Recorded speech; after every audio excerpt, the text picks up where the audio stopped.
này tháng chỉ được 5 triệu thôi. Còn đi buôn thuốc phiện đây. Xuống đi anh ơi.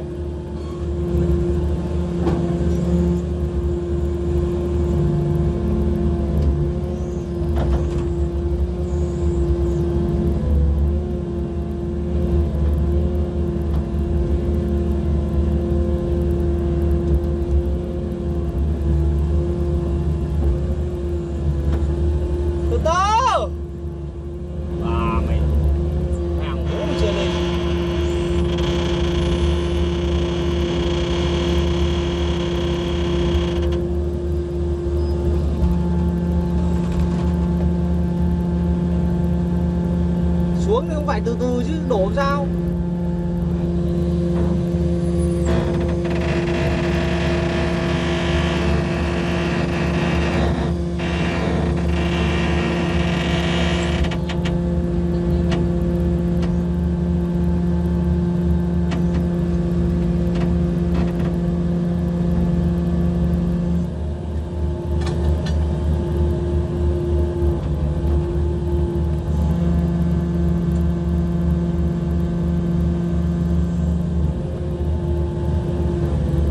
Cướp với anh giàu thôi.